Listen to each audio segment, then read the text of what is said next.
Hello, today we're going to be talking about the 2024 FRQ on the AB calculus and BC calculus tests. This is a graph analysis question and is non-calculator based. All right, let's get started. Here we are. All right, this is what that question number 4 looks like. So it gave you a graph, and it was the graph of f, and it says the graph of the differentiable function f shown for -6 is less than or equal to x, which is less than or equal to 7, has a horizontal tangent line at x is equal to -2, and is linear for 0 is less than x, which is less than 7. Let R be a region in the second quadrant bounded by the graph of f, and the vertical line x is equal to -6. And the x and y-axis, region R has an area of 12. So the first one we are just plugging in, for part A, we're just plugging in -6, 4, and 6 into our g function. Letter B, we are saying, hey, when does g have a critical point, and give a reason? And then we are given another function that is the accumulation from -6 to x for f prime. And we are plugging in different values into that. So let's get started. Let's get this party started. So let's start with A. So we are given a function g. That function g is defined as g of x is equal to the accumulation from 0 to x of f of t dt. All right, so let's write that down. Let's just get that started with writing down. So g of x is equal to integral 0 to x f of t dt. And notice our function is given, we're given the graph of f. Okay, so since we are also saying that g of x is equal to the accumulation of 0 to x, we know g is focusing on the area under the curve. So let's first plug in. Let's do g of -6. 0 to -6 f of t dt. So first thing I want to notice is saying, hey, we are going backwards. So let's change that up and let's not go backwards. Let's use our one integral property where we change our bounds and put a negative out in front of that integral. So we have negative integral from -6 to 0 of f of t dt. Now let's go up here. We are saying, hey, the area under a curve from here to here, oh, that is a curved region. We have to integrate. We have to do some integration. But that's region R. Remember, region R was given to us to be the area of 12.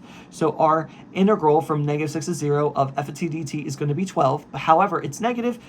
Therefore, our answer would be -12. All right, so that's g of -6. Let's do g of 4. G of 4, that's equal to the accumulation between 0 and 4 underneath the function f of t, or area underneath the curve of f of t from 0 to 4. Let's look at this. Okay, we are looking from here now to this point. That is just a triangle. Okay, it's above the x-axis, so it's going to be positive, and our height is going to be 2. Our width is going to be 4 units, so that's equal to 1/2 height, which is 2, our width, which is 4. 2 times 1/2 is 1, so our area is going to be 4.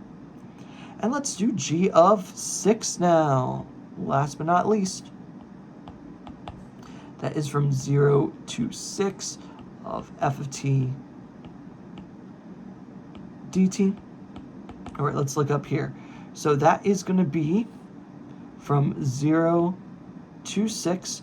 Notice we are including that area that we had before, that 0 to 4, which we already know. We know that's 4. So we know that's equivalent to 4 plus the area from 4 to 6 f of t dt.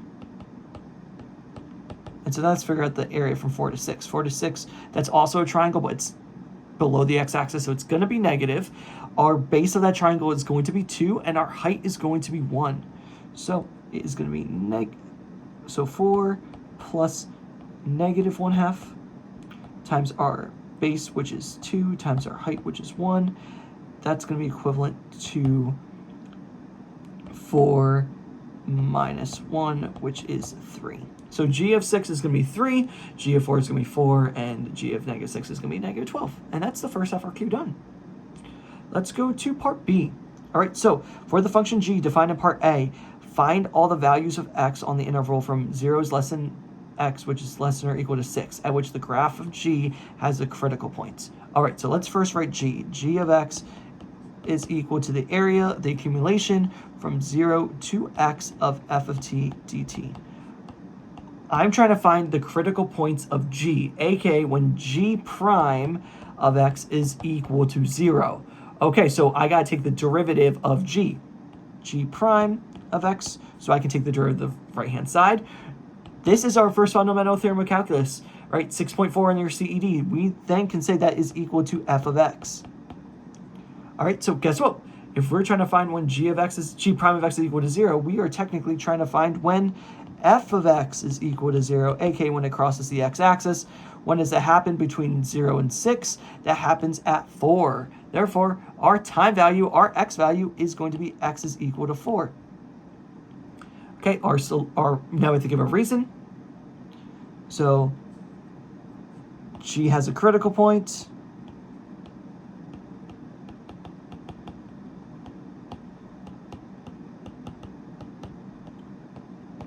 When g prime, which is equal to f of x, is equal to 0. This happens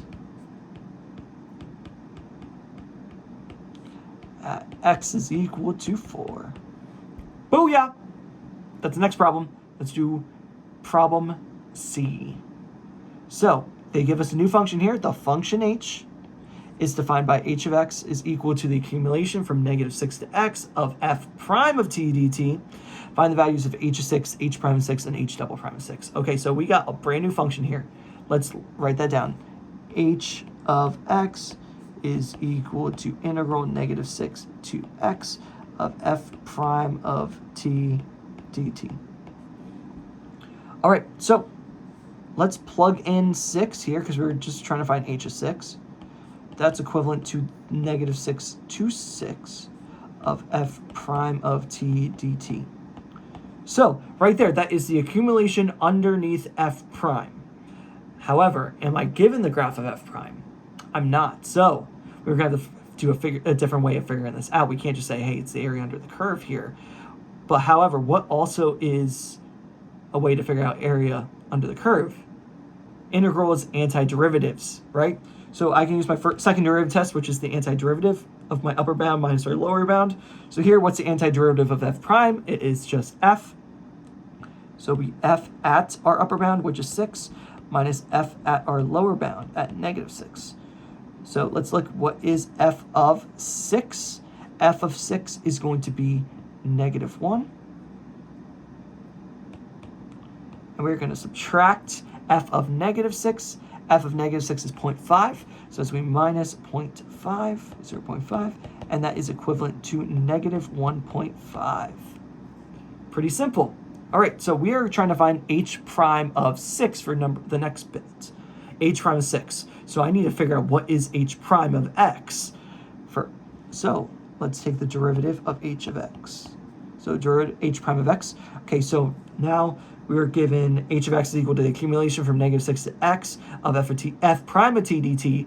Remember the whole first fundamental theorem of calculus. If I'm taking the derivative of the accumulation function, it is just the function that we're taking the area of. So it's just that function. So here we're doing the integral of f prime. So if we're taking the derivative, it would just be f prime of x. So I'm saying, hey, what is h prime of 6? That is equivalent to f prime of 6. Let's go back up to our graph because everything's coming back from our graph. We have to say, okay, we're given the graph of x. How do I find f prime at 6?